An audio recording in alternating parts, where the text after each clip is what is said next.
Saludos. Soy estudiante de la Universidad Laica Eloy Alfaro de Manabí, Extensión Manta.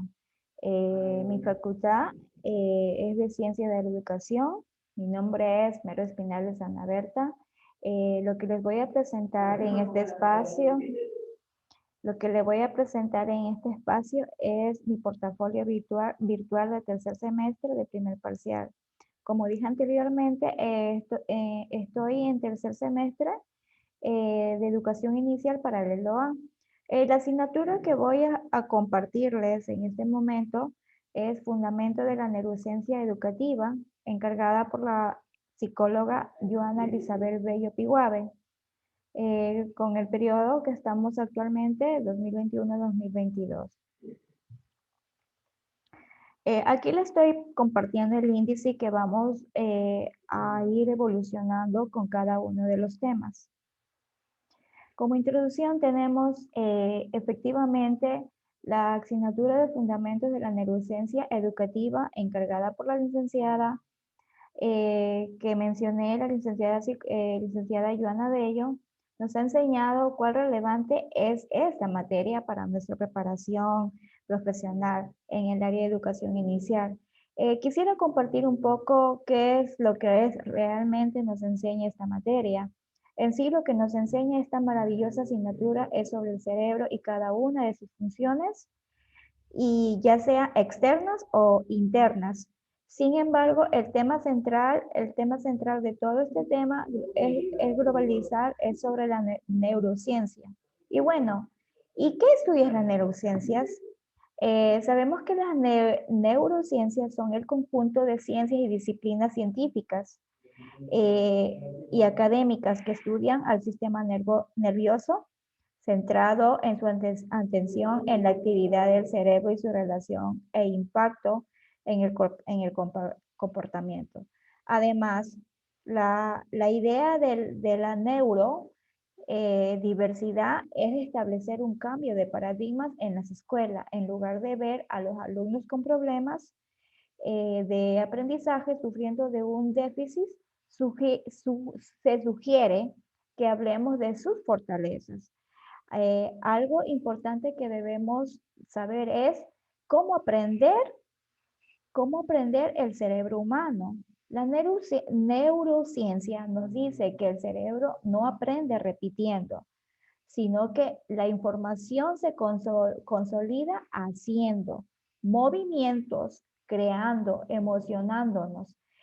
Eh, y, y sobre todo la neurociencia aplica a la educación o a muchas prácticas, como dije anteriormente, el cerebro aprende aplicándolo, no tanto la teoría, sino aplicándolo.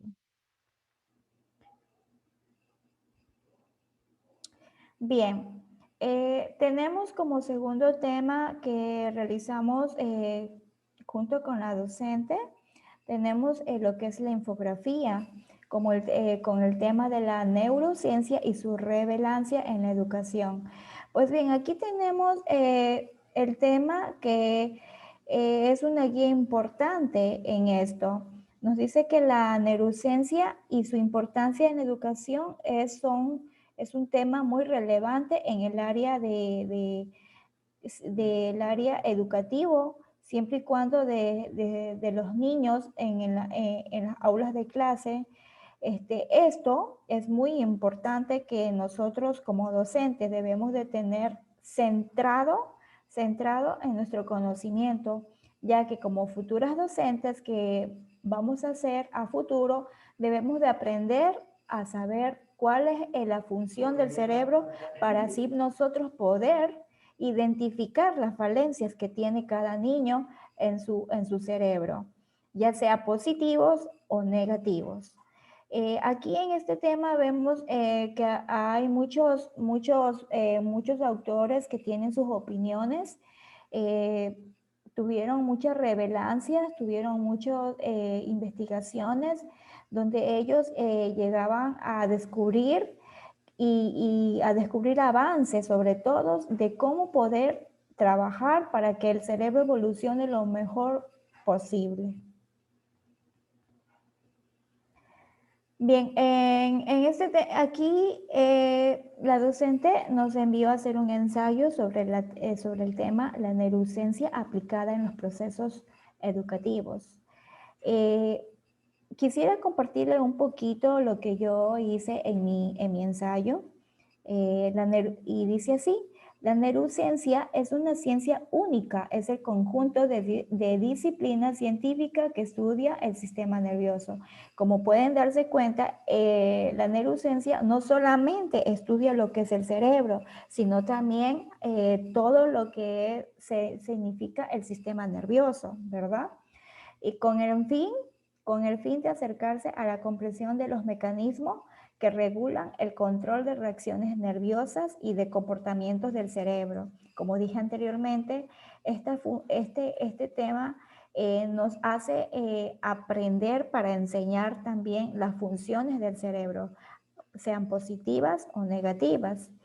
El autor Manuel Carreira, que también es un psicólogo muy estudiado, especialista en esta área, estudiado en la Universidad de Buenos Aires, es de Argentina, recalca que mediante un plano más científico, las técnicas de neurociencia, el cerebro aprovecha todo, aprovecha todo. Es decir, utilizamos todo, no una sola parte, no se utiliza una sola parte del cerebro, sino que se utiliza todo, ¿ya? Por ejemplo, cuando leemos o escuchamos música, observamos alguna obra, entre otras, se utiliza varias partes del cerebro, por lo tanto, lo que quiere dar a entender que no se utiliza solo el 10%, sino que se utiliza todo el cerebro.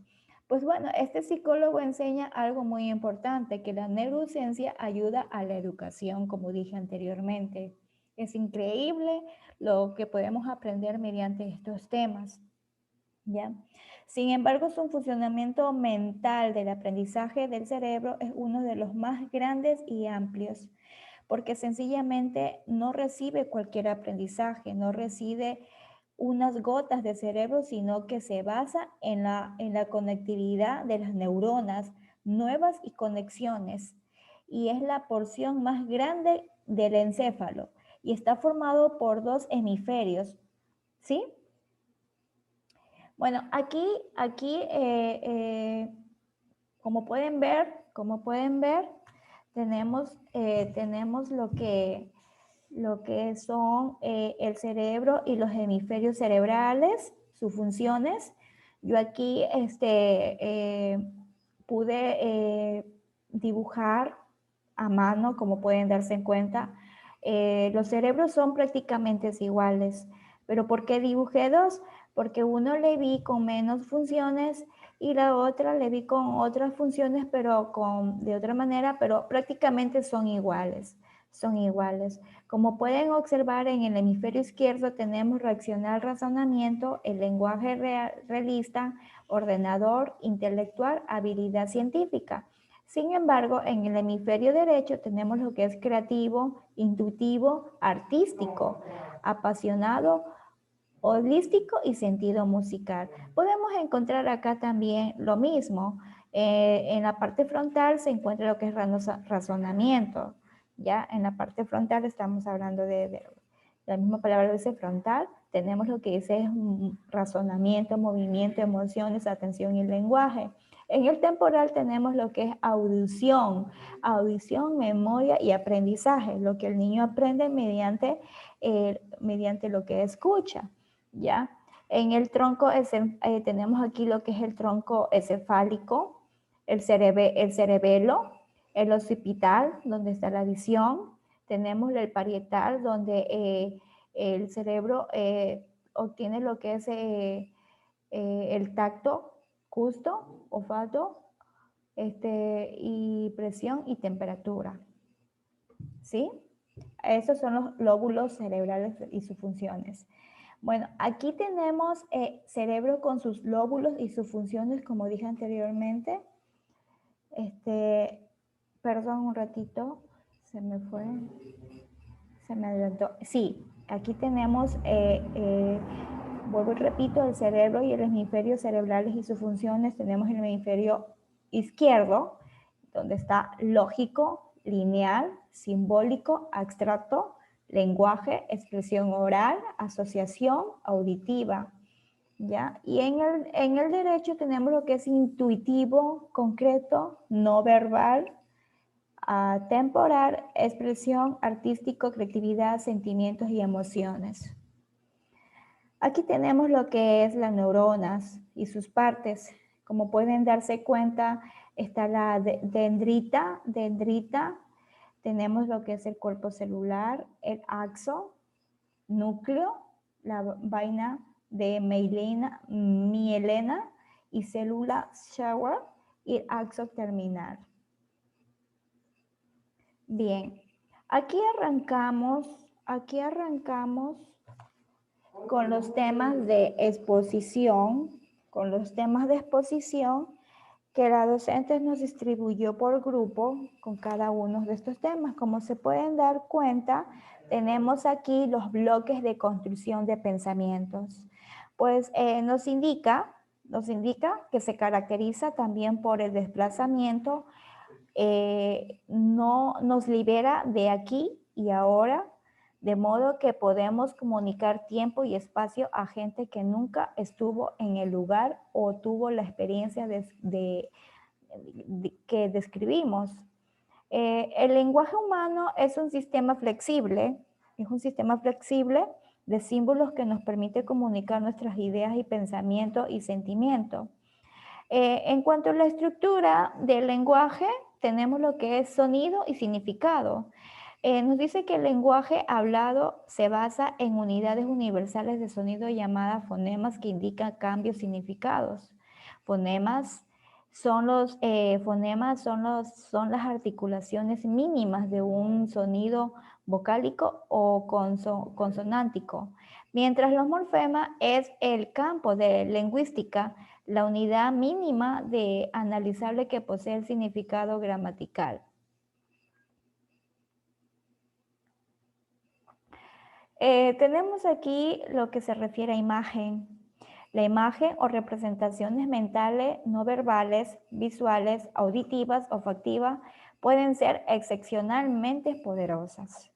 ¿Por qué? Porque podemos pensar en cosas usando imágenes. Como pueden darse cuenta, si usted le pone un dibujo a un niño sobre la naturaleza y le decimos a un niño, ¿qué ves tú en la imagen? El niño comienza a explorar su imaginación, su creatividad, ¿ya? Como dice aquí, no solo visualizamos las cosas por pensar en ellas, sino que también podemos manipular esas imágenes mentales. Aquí dice que, por ejemplo, en prototipos es una visión preliminar en un modelo futuro de un producto. Por ejemplo, la mayoría de la gente puede distinguir a un ratón de una rata, pero pocos pueden producir una lista exacta de las diferencias principales entre ratones y ratas, ¿ya? Una posibilidad es que continuemos un modelo y prototipos de un ratón representativo y uno de las ratas. Representativa, luego usamos esos prototipos de nuestros pensamientos. Cuando encontramos nuevos animales o dibujos de animales, lo comparamos con esos prototipos usando lo que Roche llamó grado de pertenencia de categoría, determinar si son, en efecto, ratones o ratas. Es decir, decidimos qué más probable o más razonable en función de los hechos de lo que nos enfrentamos. Bien, tenemos aquí el tema, lo que es lenguaje, pensamiento y cultura. Nos indica que el lenguaje está estrechamente ligado a la expresión de comprensión y de los pensamientos, puesto que nuestros idiomas determinan no solo en las palabras que usamos, sino también en la forma en que combinamos esas palabras en oraciones. El determinismo lingüístico tiene como atractivo intuitivo, pero cuando se prueba en que el campo emerge una imagen diferente, Por ejemplo, las culturas varían en los números de sus colores que identifican sus idiomas. En cuanto a la cultura y conexión, todas las culturas conocidas usan categorías para ayudarse en formas de conceptos, pero la información que incluye en una categoría determinada y la forma que las categorías son moldeadas por las experiencias puede diferir de manera sustancial entre las culturas. Son mundos diferentes que las personas en estas culturas no solo piensan acerca de cosas diferentes, sino que también difieren su forma de pensar. De una u otra forma, todos los animales se comunican la cuestión del lenguaje. Por ejemplo, las aves, las abejas, las ballenas, los chimpancés, disculpe, lo hacen. La forma de la comunicación animal varía ampliamente. Los seres humanos también usamos signos. Está científicamente que las personas que no pueden hablar se comunican por medio de señas. Bueno, tenemos aquí también solución de problema. Nuestra mente no registra pasivamente información del ambiente, tal como se presenta en los sentidos, sino que más bien selecciona e interpretar activamente los datos sensoriales. Por lo general, reorganizamos los datos externos de forma que se ajusten a nuestros marco mental de referencia, incluyendo nuestros conceptos, imágenes y lenguaje. Pero sin embargo, en nuestra estructura mental es para acomodar los nuevos datos y nuevas formas de pensamientos. Bueno, tenemos aquí también en cuanto a solución de problema, que es en ocasiones un problema no deja totalmente, como se dice, ¿cómo le puedo decir? Conocer respuestas. Parece tan obvia que podemos creer que la que no hayamos visto de inmediato, siempre nos hacemos una pregunta, ¿por qué? ¿Ya? La interpretación de los problemas en el primer paso de la solución de un problema se denomina representación del problema interpretativo o definido. Tenemos como producto de estrategia la evaluación de progresos. Las personas que no son hábiles para resolver problemas suelen ser más exitosas durante los últimos años de los últimos años. Una vez que ha interpretado apropiadamente un problema, los siguientes pasos son la selección de una estrategia de solución o la evaluación de progreso hacia una meta. Tenemos el tema también aquí sobre las tomas de decisiones. Como pueden observar aquí, tenemos una niña aparentemente qué ropa decide ponerse. Pues la gente pasa un tiempo considerable pensando lo que puede haber sido si hubiera tomado una decisión diferente. ¿Está bien empleado ese tiempo?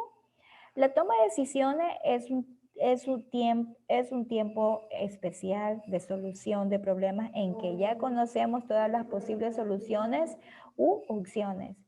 La tarea no es encontrar nuevas soluciones, sino identificar la mejor solución disponible o la opción que más se acerque a la satisfacción de nuestras necesidades o meta.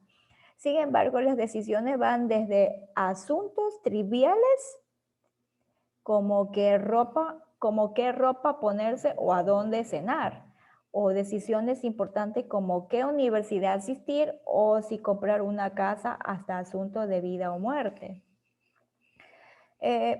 La toma de decisiones lógica indica que es probable que cada opción tenga características atractivas que compensen los rasgos como atractivos. Por esa razón, este enfoque se conoce como el modelo compensatorio de la toma de decisiones. Como por ejemplo, ¿quiere comprar un automóvil y después comparar precios? Ha identificado una serie de posibles opciones dentro de su presupuesto, ¿verdad? El comprador tiene 3 criterios a cada uno de los cuales se otorga un peso en términos de importancia, como por ejemplo, precio, no tiene un peso alto, rendimiento de gasolina por kilometraje, historial de servicio a los que se dan más peso. O sea, ahí es que entra decisiones y él piensa si le conviene o no le conviene. Y de a raíz de esos puntos, de esas características que aquel individuo que toma en cuenta esas características, él toma su decisión positiva o la que más le conviene. Bien, pasamos al tema de perspectiva sobre la motivación. En lo que es instinto, conducta innata inflexible dirigida a una meta que es característica de una especie.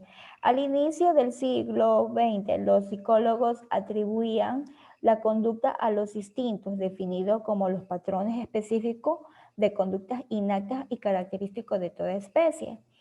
En la década de 1920, la teoría de los instintos empezó a perder terreno por 3 razones.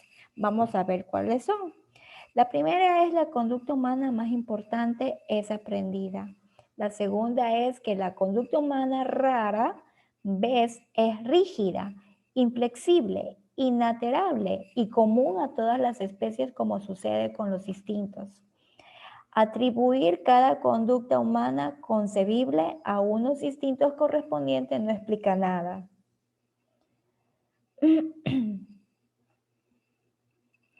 Bien, la motivación sostiene que las necesidades corporales como la necesidad de comida o el agua crean un estado de tensión o activación llamada pulsión como el hambre o la sed. La conducta motivada es un intento por reducir este estado desagradable de tensión del cuerpo y regresarlo a un estado de homeostasis o equilibrio. Esto es lo que está dentro de la teoría de la reducción de pulsión, ¿ya? En las pulsiones las pulsiones se dividen en 2 categorías que podemos ver aquí: pulsiones primarias, que son las que se encuentran en todos los animales, incluyendo a los humanos, que motivan la conducta que es vital para la supervivencia del individuo o de la especie. Incluye el hambre, la sed y el sexo. En cambio, en las pulsiones secundarias se adquiere a través de aprendizajes y otras pulsiones secundarias que incluye obtener buenas calificaciones en la escuela y alcanzar éxito profesional. En cuanto a la teoría de la activación, sugiere que cada individuo tiene un nivel óptimo de activación que varía en una situación a otra en el curso del día. La conducta es motivada por deseo de mantener al nivel óptimo activación para un momento dado. En ocasiones la conducta parece estar motivada por un deseo de reducir un estado de activación. En la motivación intrínseca y extrínseca tenemos lo que primero la motivación intrínseca nos indica que se refiere a la motivación proporcionada por la actividad en sí misma. El juego es un buen ejemplo, indican ellos. Los niños por lo regular tempran a los árboles, pinta con los dedos y juegan solo por la diversión que obtienen de la actividad misma.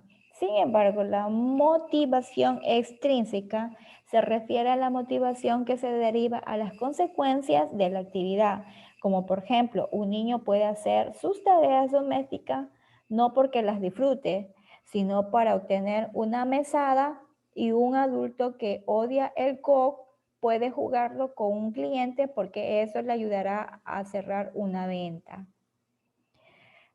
Bueno, tenemos aquí lo que son factores biológicos.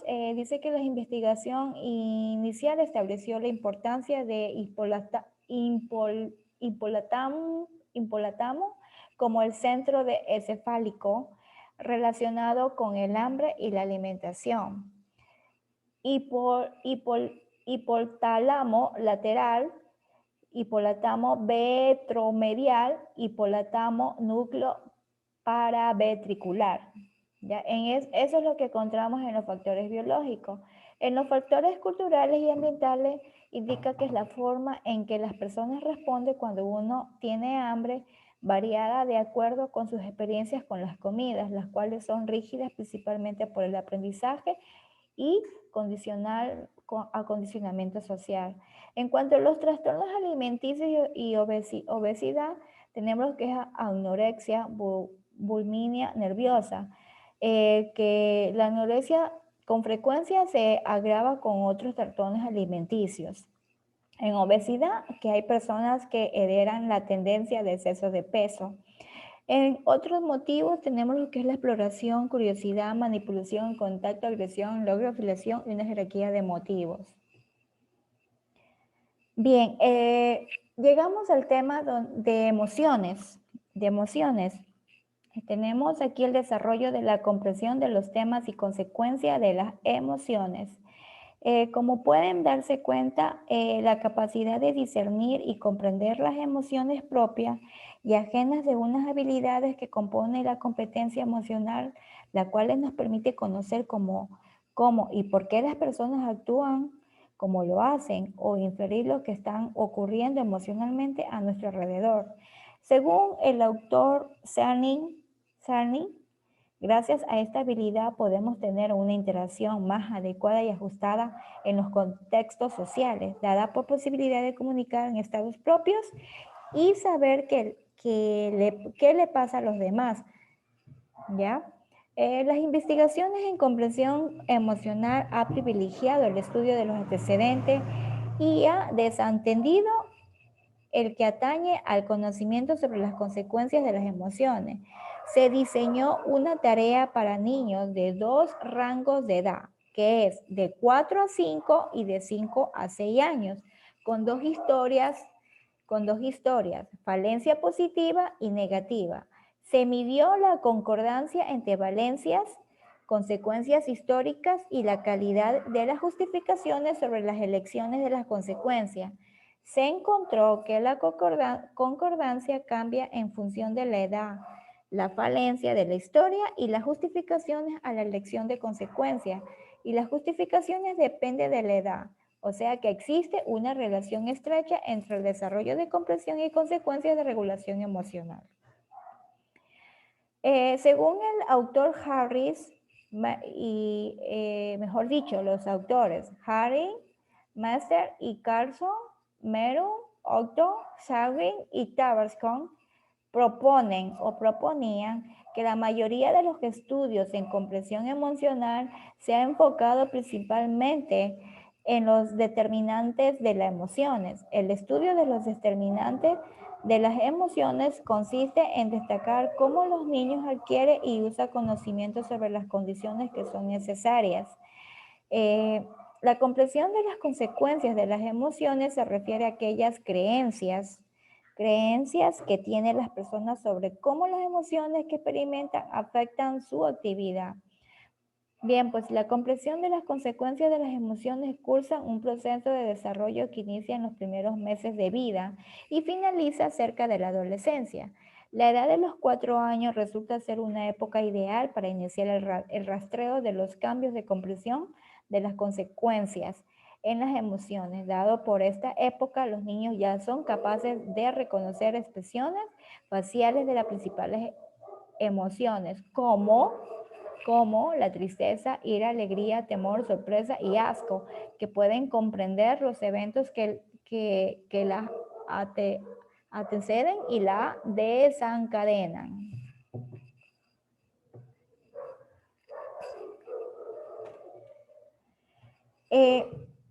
Aquí tengo una pregunta para ustedes.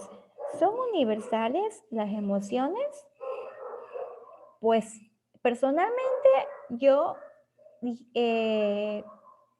respondería que sí.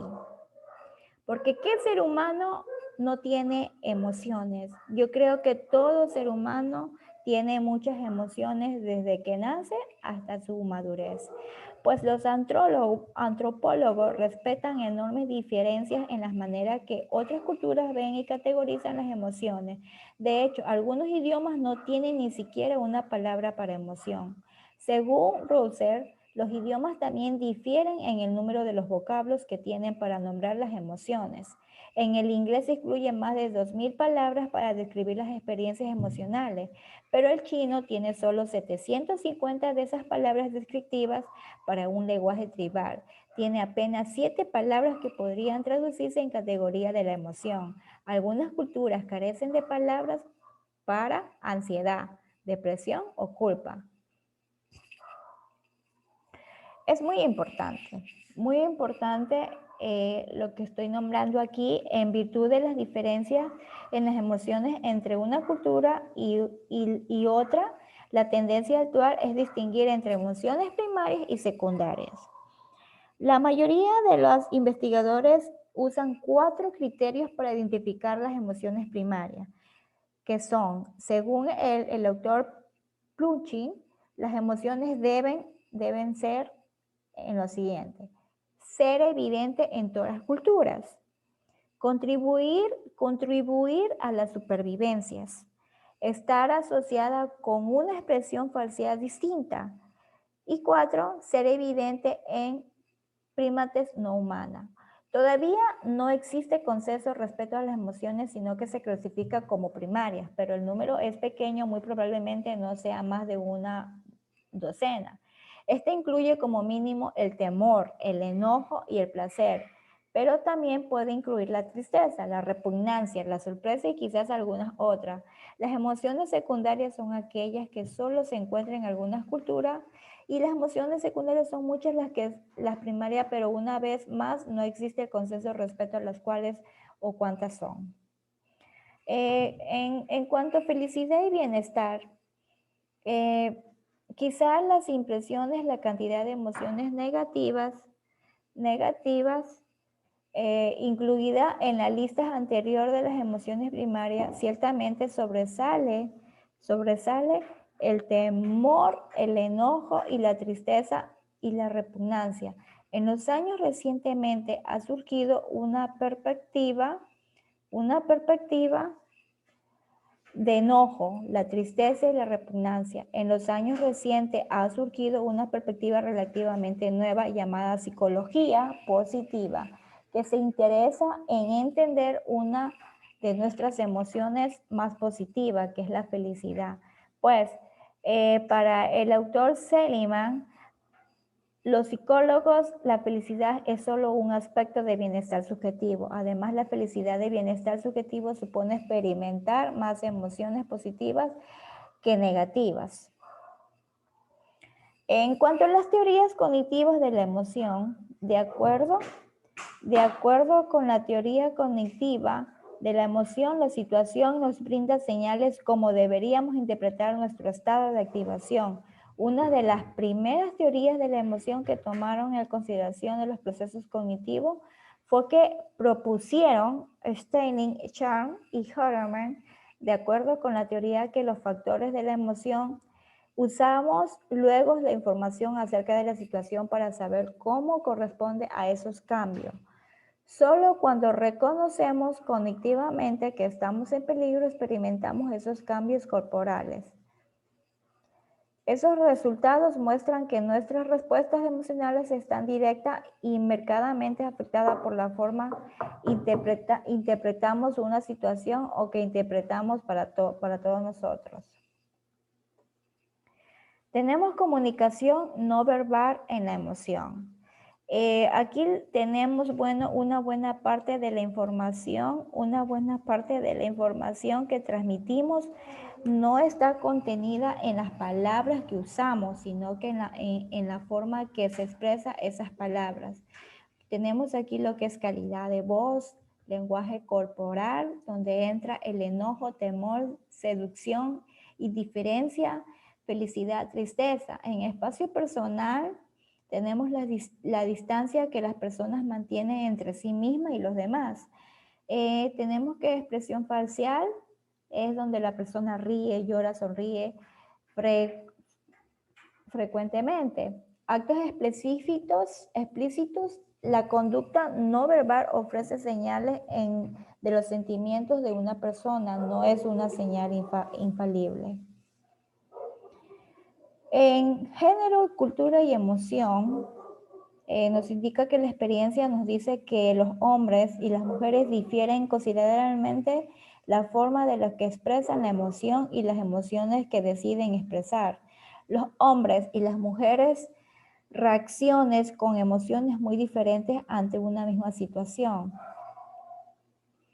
En el desarrollo senso-perceptivo, evolución desde el nacimiento, eh, el sistema perceptivo de recién nacido se encuentra en un estado de confusión, desconocimiento a la medida del niño crece y tiene experiencia, irá evolucionando hasta alcanzar la capacidad de captar, organizar e interpretar los estímulos que recibe el exterior o el interior que convierte la información de frecuente conocimiento. En la adquisición del lenguaje permite al niño dominar y establecer categorías.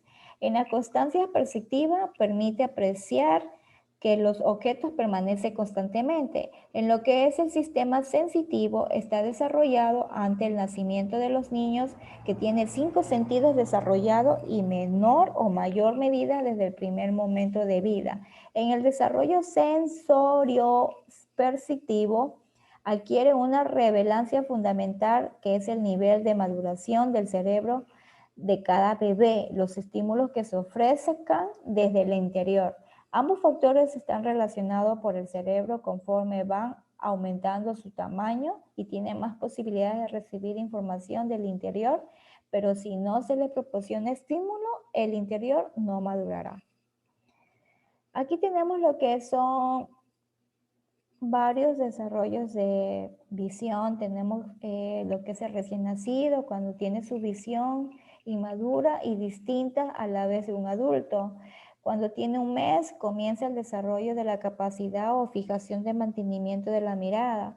A los 2 meses es capaz de utilizar los ojos para enfocar a un mismo objeto. A los 3 meses diferencia el rostro de su madre con los demás. A los 4 y 6 meses, el mejor control muscular de los ojos permite seguir objetos. Posee una agudeza visual de 500 a 70 aproximadamente. Puede percibir las diferencias de colores, precisión. De 6 a 12 años, desarrollo de la coordinación ojo-mano, emite expresiones faciales. De 1 a 2 años, tiene total control de los movimientos de los ojos y es capaz de reconocer personas a lo lejos. En cuanto al desarrollo de la audición, al momento del nacimiento del oído está más desarrollado que la vista. La precisión auditiva en el niño evoluciona de la siguiente manera. Cuando tienen un mes, progresiva afinación de su capacidad auditiva, reconoce la voz de su padre y las personas que lo cuidan. El recién nacido es sensible a la intensidad de los sonidos, que prefiere los sonidos ligeros, rítmicos, música suave, voz de su madre. Los ruidos bruscos y fuertes sobresalta y asusta. A los 3 meses mueve la cabeza hacia un lugar y se produce sonido. A los 4 a 6 meses su sistema auditivo logra un grado de óptima maduración. Y así sucesivamente. En el desarrollo del tacto, en el vientre materno se establecen las primeras experiencias táctiles. Esto explica que el recién nacido tiene desarrollada su sensibilidad al tacto del primer momento. Durante los primeros meses, el orgasmo táctil irá evolucionando, haciéndose intensible a otras zonas del cuerpo especialmente sensibles, como son las yemas de los dedos, las palmas de las manos, planta de los pies, mejillas y zonas genital. En el desarrollo del olfato tenemos que es un órgano que está bastante desarrollado desde el nacimiento. El recién nacido es capaz de discriminar olores, manifestando preferencias por aquellas que sugieren el significado especial. Olores agradables, como es la leche materna, olor corporal de la madre o el padre, cuidadores, mostrando rechazo con los olores que resultan desagradables. Pues bueno, desde el primer día el recién nacido reconoce a su madre o personas que lo cuidan por el olor. Puede discriminar olores agradables y desagradables. Durante el primer año memoriza muchos olores de ambiente. La falta de estimulación puede provocar la pérdida de la parte de la agudeza afectiva. El recién nacido posee una gran sensibilidad afectiva, por ello, ante distintos olores de reacciones se puede variar. El desarrollo de gusto, bueno, como pueden observar aquí, eh, a partir que el niño cumple los 6 meses, tiene la curiosidad de ya probar alimentos. En muchos casos hay muchos niños que ya desde a partir de los 4 meses ya desean comer alimentos, pero científicamente los pediatras siempre recomienda que a partir de los 6 meses deberían de comenzar con una dieta suave. Como dice aquí, el sentido es igual de la audición, el olfato y se encuentra bastante desarrollados en el momento del nacimiento.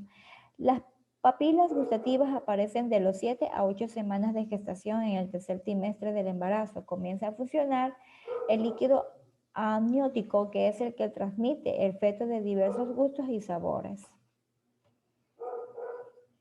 Bien, aquí tenemos lo que son las principales alteraciones en el desarrollo sensorial. Nos dice que aquellas diferencias relacionadas con los sentidos, siendo esto un canal de información, se debe establecer vías que se permiten sustituir esos vacíos a través de la situación de los canales receptores.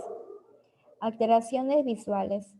Eh, Tenemos aquí afectación que repercute en el grado de la visión de una persona. Algunas más comunes: cagueras, pérdidas total, ambliopía, disminución de la visión, miopía, dificultad para ver con nitidez.